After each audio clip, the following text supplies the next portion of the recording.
In today's video, I'm going to teach you how to lock indicator on TradingView tutorial. If you've ever accidentally clicked and shifted something on your chart while analyzing price action, this quick tip will save you a lot of frustration. By locking your on-chart items, you keep your view clean and consistent so you can focus on reading the market without worrying about bumping anything out of place. Start by opening TradingView and heading to the chart you want to work on. Make sure the symbol and time frame you care about are loaded and that your indicators are already applied.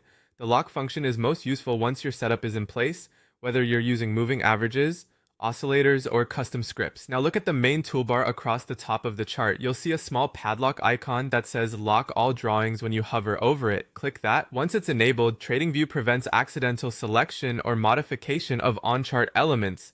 That includes your drawing tools as well as most plotted indicator lines and shapes on the chart.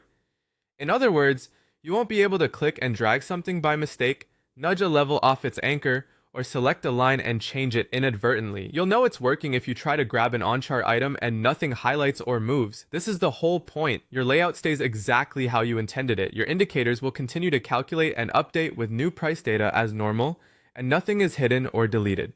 They're simply protected from accidental edits.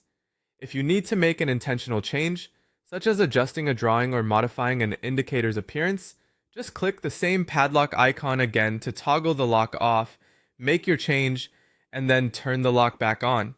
It's a fast, reliable habit that keeps your analysis stable during busy sessions. A few extra tips to keep in mind.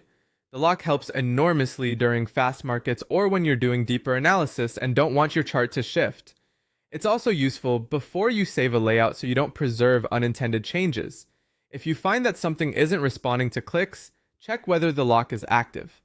And remember, locking does not affect alerts, orders, or the live data feed. It only affects interaction with items on the chart. That's it. Go to your chart, click Lock All Drawings, and enjoy a cleaner, more consistent workflow. Keep this toggled on when you're analyzing, and you'll avoid those little mistakes that add up over time.